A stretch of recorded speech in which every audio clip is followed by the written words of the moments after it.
नमस्कार दोस्तों, इस वीडियो में जो है प्रकाश का परावर्तन और अपवर्तन NCERT बुक में देखते हैं तो प्रकाश का परावर्तन और अपवर्तन दोनों एक ही चैप्टर में आता है। और अदर बुक में देखते हैं तो चैप्टर 1 का नाम प्रकाश का परावर्तन रहता है और चैप्टर 2 का नाम प्रकाश का अपवर्तन रहता है।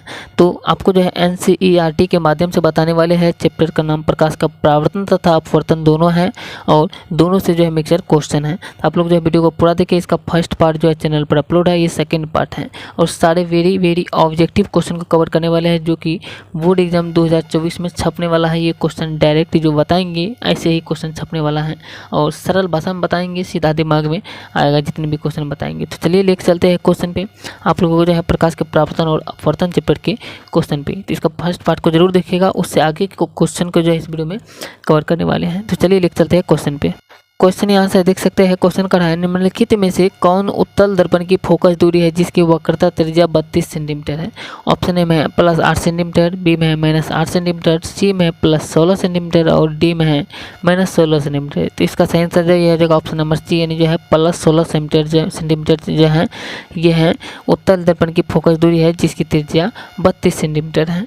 तो नेक्स्ट क्वेश्चन जो है, क्वेश्चन ये हम देख सकते हैं। क्वेश्चन कर रहा है कौन सा लेंस जो होता है, कौन सा लेंस अपसारी लेंस भी कहलाता है। तो अपसारी लेंस कौन सा कहलाता है। ऑप्शन ए में अवतल लेंस, बी में है उत्तल लेंस और सी में ए और बी दोनों और सी डी में इनमें से कोई नहीं। तो इसका सही आंसर ये हो जाएगा ऑप्शन नंबर बी, उत्तल लेंस के जो है अपसारी लेंस भी कहा जाता है। आगे देख सकते हैं अगला क्वेश्चन जो है, क्वेश्चन कर रहा है दंत विशेषज्ञ किस दर्पण का उपयोग मरीजों के दांतों का बड़ा प्रतिबिंब देखने के लिए करता है। तो दंत विशेषज्ञ जो है किस दर्पण का उपयोग करता है। तो ऑप्शन ए में है समतल दर्पण, बी में अवतल दर्पण और सी में उत्तल दर्पण, डी में है इनमें से सभी। तो इसका सही आंसर जो है ये हो जाएगा ऑप्शन नंबर बी, अवतल दर्पण का उपयोग करता है। ऑप्शन नंबर बी इसका सही आंसर देगा। दोस्तों जो भी क्वेश्चन बताते हैं, ऑप्शन जो दिखाते हैं, इसका क्वेश्चन का आंसर जो आप लोग कमेंट करके बताने की कोशिश कीजिएगा। फिर हम जो है क्वेश्चन का आंसर तो आप लोगों को बताते हैं क्या होगा।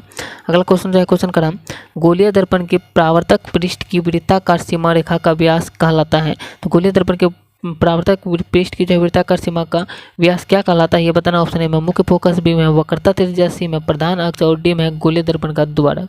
तो इसका सही आंसर जो है ये हो जाएगा ऑप्शन नंबर डी, यानी गोलीय दर्पण का द्वारक कहलाता है। ऑप्शन नंबर डी इसका सही आंसर हो जाएगा। अगला क्वेश्चन जो है, क्वेश्चन का है यदि किसी बिंब का प्रतिबिंब का आवर्धन ऋणात्मक है तो उस प्रतिबिंब की प्रकृति क्या होगी। ऑप्शन ए में वास्तविक और उल्टा, बी में वास्तविक और सीधा, सी में आभासी और सीधा और डी में आभासी और उल्टा। तो इसका सही आंसर जो है ये हो जाएगा ऑप्शन नंबर ए, यानी कि वास्तविक और उल्टा होगा।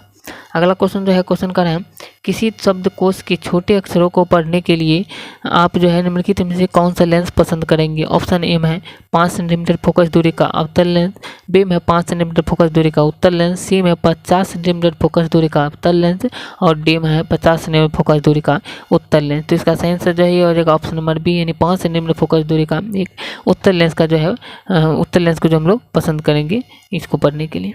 अगला क्वेश्चन जो है, क्वेश्चन है एक प्रयोग में अवतल दर्पण द्वारा किसी बीम का यानी प्रतिबिंब एक पर्दे पर प्राप्त किया जाता है और दर्पण की फोकस दूरी को निर्धारित करने के लिए प्रयोगकर्ता को जो है मापने की जरूरत होती है। किसको मापने की जरूरत होती है बताना। ऑप्शन ए में दर्पण तथा पर्दा के बीच की दूरी को, बी में दर्पण तथा बीम के बीच की दूरी को, सी में ए और बी दोनों और डी में इनमें से कोई नहीं। तो इसका सही आंसर ये जगह ऑप्शन नंबर बी, यानी जो है दर्पण तथा बीम के बीच की दूरी को मापने की जरूरत होती है। दोस्तों जो भी क्वेश्चन बताते हैं उसका ऑप्शन देते हैं, यानी जो है आपको जो मॉक टेस्ट यानी जो है ये लग रहा है तो आप लोग इसका आंसर देने की कोशिश कीजिए, फिर हम आपको जो है क्वेश्चन का आंसर फिर भी बताते जाते हैं। अगला क्वेश्चन है अवतल दर्पण की फोकस दूरी उसकी वक्रता त्रिज्या की क्या होती है। तो ऑप्शन ए में दुगुनी, बी में जो है आधी है, उसी में चौथाई है और डी में बराबर। तो अवतल लेंस की फोकस दूरी जो है उसकी वक्रता त्रिज्या की जो है ये होता है ऑप्शन नंबर बी, इसका आंसर जो है आधी होती है। अगला क्वेश्चन जो है, क्वेश्चन का है लेंस की क्षमता का सही मात्रक क्या है। तो लेंस की क्षमता का सही मात्रक ऑप्शन ए में सेंटीमीटर, बी में सी m/−1 और सी में m/−1 और डी में m यानी मीटर। तो इसका सही आंसर जो है हो जाएगा ऑप्शन नंबर सी, यानी जो है m/−1 जो है। दोस्तों इसी लेंस का जो है यहाँ पे जो है क्षमता का सही मात्रक है m/−1 मीटर। अगला क्वेश्चन जो है, क्वेश्चन का प्रतिबिंब का आकार हमेशा वस्तु की बराबर है तो दर्पण होगा। तो दर्पण कैसा होगा ये बताना। ऑप्शन ए में उत्तल दर्पण, बी में अवतल दर्पण, सी में समतल दर्पण और डी में समतल या उत्तल दोनों। तो इसका सही आंसर जो है जगह ऑप्शन नंबर सी, यानी समतल दर्पण में हमेशा जो है वस्तु का प्रतिबिंब जो है वस्तु के बराबर होता है। अगला क्वेश्चन जो है, क्वेश्चन का है किसी लेंस में जो है मुख्य फोकस की संख्या कितनी होती है? तो लेंस में मुख्य फोकस की संख्या ऑप्शन ए में 2, बी में 1 और सी में 3 और डी में कोई नहीं। तो किसी भी लेंस की मुख्य फोकस की संख्या जो होता है ये होता है 2 फोकस की संख्या होता है। ऑप्शन नंबर ए इसका सही आंसर हो जाएगा। अगला क्वेश्चन जो है क्वेश्चन का है सर्च लाइट का परावर्तक सतह क्या होता है? ऑप्शन ए में उत्तल लेंस का, ऑप्शन बी में अवतल लेंस का, सी में समतल लेंस का, इनमें से कोई नहीं डी में है। तो इसका सही आंसर जो ये हो जाएगा सर्च लाइट का परावर्तक सतह जो होता है अवतल लेंस का। ऑप्शन नंबर बी इसका सही आंसर हो जाएगा, अवतल लेंस का होता है परावर्तक सतह। अगला क्वेश्चन जो है क्वेश्चन का ऑप्शन नंबर ए में परावर्तन के नियम से निर्धारित होता है।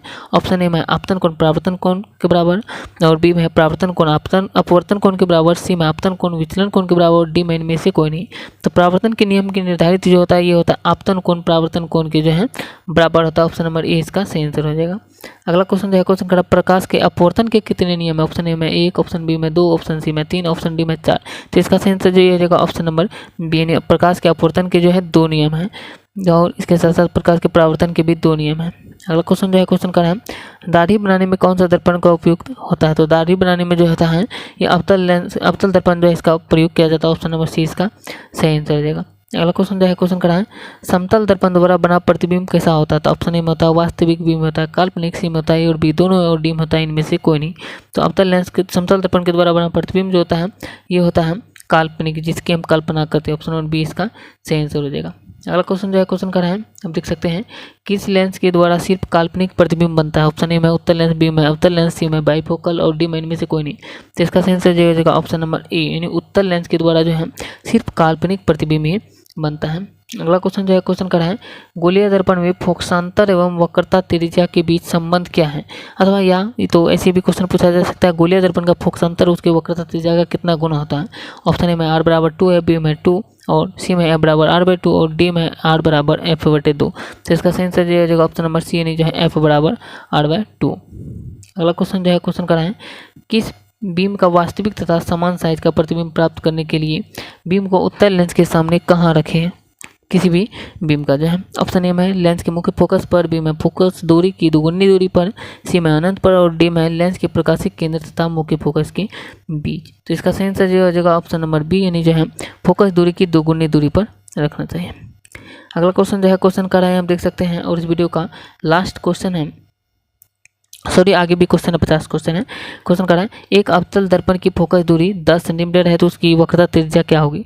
तो एक अवतल लेंस की फोकस दूरी यदि 10 सेंटीमीटर है तो उसकी वक्रता त्रिज्या होती है ये 5 सेंटीमीटर हो जाएगी, उसकी आधी है। ऑप्शन नंबर सी इसका सही आंसर हो जाएगा 5 सेंटीमीटर।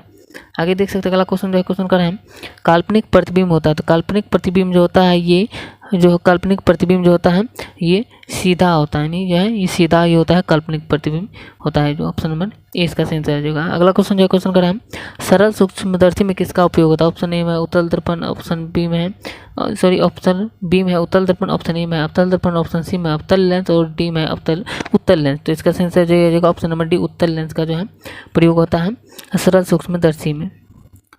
अगला क्वेश्चन जो है क्वेश्चन कर रहा है किसी बीम का अवतल दर्पण द्वारा बना प्रतिबिंब आभासी, सीधा तथा बीम से बड़ा पाया गया तो वस्तु की स्थिति कहाँ होनी चाहिए? ऑप्शन ए में वक्रता केंद्र पर, बी में मुख्य फोकस तथा वक्रता केंद्र के बीच, सी में वक्रता केंद्र से परे और डी में है दर्पण के ध्रुव तथा मुख्य फोकस के बीच। तो इसका सही आंसर जो है ऑप्शन नंबर डी यानी दर्पण के ध्रुव तथा मुख्य फोकस के बीच होनी चाहिए।